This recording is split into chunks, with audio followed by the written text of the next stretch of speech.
uyu wa kane ikipe yavuze ko ubu bafite igihe cyo kugeza ku cyumweru tariki 7 z'ukwezi kwa gatandatu kugira ngo babe bafashe umwanzuro.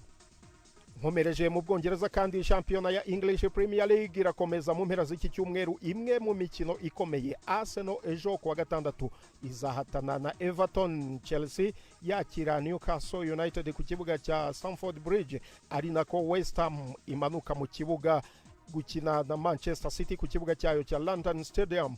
Ku cyumweru Manchester United Old Trafford izakira ikipe ya Aston Villa, naho Liverpool ikinira ku kibuga cyayo cya Anfield yakira ikipe ya Tottenham.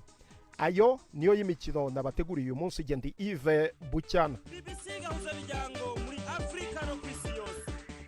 Urakoze Yves Bucyana korano makuru y'inkino kandi zijana n'imyidagaduro. Abakunzi b'umuziki ntimuje kure, ariko ejo kwa gatandatu ikiganiro imvo n'imvano kizuba kirimo abanyamuziki bamwe bo mu Burundi bavuga ingene ubu umwuga usigaye ubagirira akamaro kurusha abakera, ariko nabo nyene ngo ibagora biracariho. Ntimuzocikore muri ico kiganiro.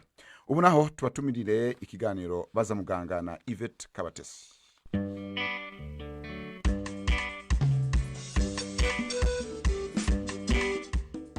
Mwiriho neza. Kanseri ya prostate ngiragenda irushaho kwibasira abagabo. Ikigo cy'igihugu cy'ubuzima RBC gitangaza ko mu Rwanda abagabo 563 basanzwemo indwara mu mwaka ushize 2025 wonyine. Ni uburwayi kandi bukunze kuvugwaho cyane, ariko se abantu babifiteho ubumenyi? Dr. Innocent Nzeyimana ni inzobere mu kuvura indwara zifata mu rwungano rw'inkari mu bitaro MBC.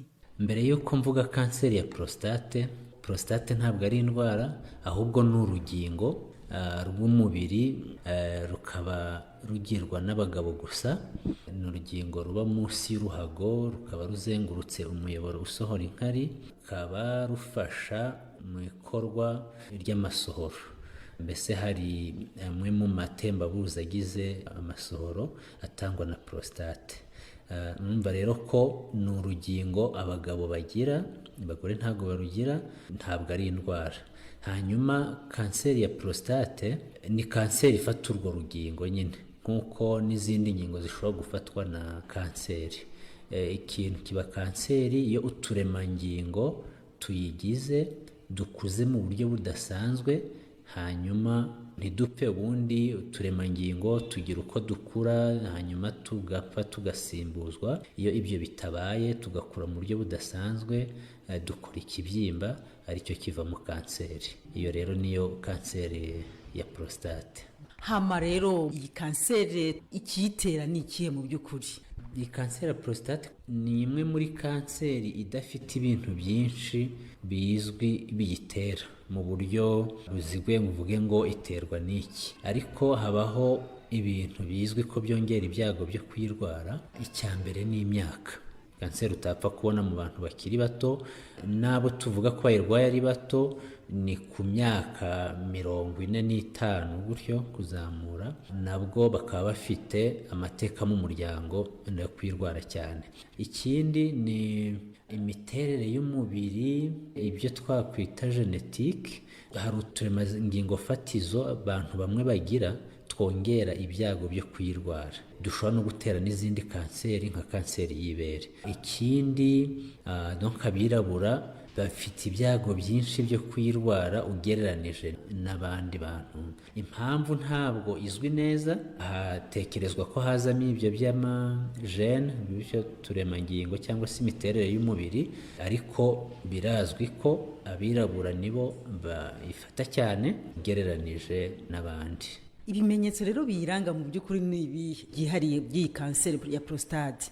Iyi kanseri ya prostate nta bimenyetso byihariye byayo, anaricyo kibazo gishobora gutuma abantu bayitinda kuyivuza. Ariko hari ibindi bituma abantu baza kwivuza bigatuma tuyibona, nabyo bijyanye na prostate. Iyi prostate hari indi ndwara ikunda kugira, inafata benshi kurusha n'abarwara kanseri, ni ukubyimba kwa prostate, byitwa BPH. Nuvuga irabyimba kubera nabyo imyaka, nta kintu cyare kibitera. Mwibuka ko nababwiye ko iri munsi y'uruhago kandi izengurutse umuyoboro w'inkari. Iyo ibyimbye ibyigaho umuyoboro w'inkari ukagabanuka, hanyuma umuntu akagira ibibazo mu kwihagarika. Nibyo bimenyetso bijyanye n'ibyo bakunze kuza bafite. Ibyo bimenyetso harimo kwihagarika kenshi, kutabasha gufata inkari neza mu gihe ushatse kwihagarika, bikaba bisaba ko wihuta cyane, bitari ibyo zikaba zagucika. Ikindi ni ukwihagarika kenshi mu ijoro. Ibyo ni ibimenyetso bitari ibya kanseri ariko byo kubyimba kwa prostate. Abayifite hari igihe n'ibyo baba bifite, nubwo bitavuze ko igihe cyose umuntu afite kanseri ya prostate iba inabyimbye. Birashoboka ko wayigira itabyimbye ibyo bimenyetso utabifite, ariko akenshi biba bihuye kandi bihari. Noneho iyo kanseri ihari ikaba imaze kujya ku rwego rwo hejuru, yararenze kuri prostate, hari ibindi bimenyetso byiyongeraho nko kwihagarika amaraso. Icyo gihe biba bivuze ko yafashe ku ruhago. Icyo gishobora kuba ikimenyetso ariko ntikihariye, kubera ko n'ikibyimba gisanzwe cyo mu ruhago cyangwa mu mpyiko gishobora gutuma umuntu yihagarika amaraso. Ikindi ahambere ijya iyo irenze kuri prostate ni mu magufa, cyane cyane ayo mu rutirigongo. Rero umuntu ashobora kubabara umugongo, ndetse iyo bitinze umuntu akagira ikibazo cyo gukora kw'igice cyo hasi, bitewe n'uko mu mugongo hangiritse, kuko niho hava amanere atuma igice cyo hasi gikora. Bivuze ko hari n'abantu tubona baje bari pararize, igice cyo hasi kidakora, tukaza gusanga icyabiteye ari kanseri ya prostate, ariko icyo gihe urumva iba yaratinze cyane, yararenze kuri prostate. Muganga Innocence Yimana watubwiraga ku ndwara ya kanseri ya prostate ifata abagabo, iki kikaba cyari igice cya mbere. Naho ubutaha muramuke neza. Arakoze Yvette Kabatesi ku kiganiro baza muganga. Dushikirize abakunzi b'imyidagaduro uno musi ntitwabigaye nk'uko nababwiye. Umugwi Pussycat Dolls w'abagore batatu wamamaye mu myaka iheze mu muziki ukaza gusambuka, wongeye kwihuza mbere usohora n'indi ndirimbo. Reka dusubire twumve Latifa Mutesi yaduteguriye iyi nkuru n'andi atandukanye.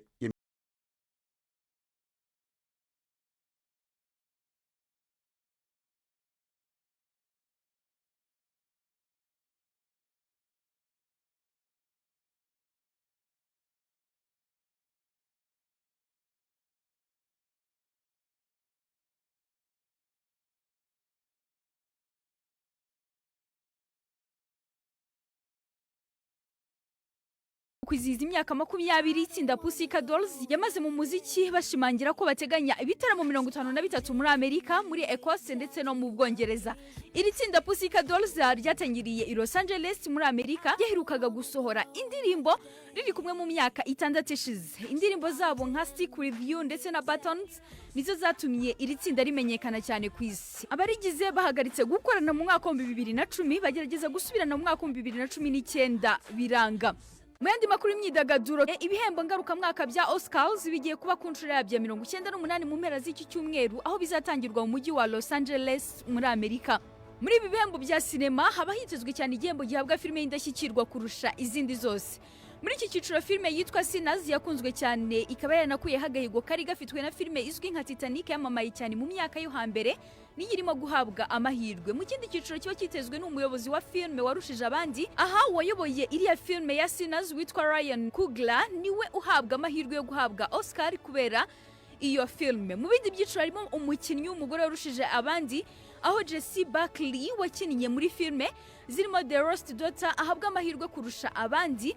Naho mu bakinnyi b'abagabo barimo guhatana harimo Timothée Chalamet, Leonardo DiCaprio ndetse na Michael B. Jordan wakiniye muri Sinners. Ibirori byo gutanga ibihembo bya Oscars bizwiho kurangwa n'udushya tunyuranye, yaba utwateguwe hamwe n'utuba dutunguranye. Abakunde gukurikira ibi birori ntabwo bazibagirwa urushyi Will Smith yakubitiye Chris Rock ku rubyiniro mu mwaka wa 2022 mu gihe Chris yarayoboye ibi birori. Tukiri muri aya makuru y'imyidagaduro kandi, umuhanzi Paul Van Haver uzwi cyane nka Stromae mu ijoro ryakeye ubwo yizihizaga isabukuru y'imyaka 41 yatunguye abantu, aboneka mu gitaramo aririmba mu gihe hari hashize imyaka 3 ataboneka ku rubyiniro. Stromae ufite se wari umunyarwanda yabonetse mu gitaramo cyabereye i Buruseli cy'umuraperi w'umufaransa witwa Orelsan, akaba n'inshuti ye y'igihe kirekire. mu kwishimira isabukuru ye umuhungu wa Stromae w'imyaka 8 nawe yahawe indangururamajwi maze yifuriza se isabukuru nziza, nawe n'amarangamutima menshi ati ndagukunda muhungu wanjye. Latifa Mutesi, BBC Gauza Miryango, i Nairobi. Ni kuri inkuru y'imyidagaduro Latifa Mutesi rero turangirije amakuru yacu kuri no munsi wa gatanu gerekezo ya 13 kwezi kwa gatatu mwaka 2026. Amakuru yarahagariwe na Anne Marie niwe mwiza muhinga bw'ivyuma yari Maxwell Okoth Onyango. Kwizana ryabo bose rero bafashije kugira ngo tubashikirize bene abankukira nkabandi bashimiye mu mugoroba mwiza canke igitondo ciza bivanye naho muherereye mu mpande zitandukanye z'isi.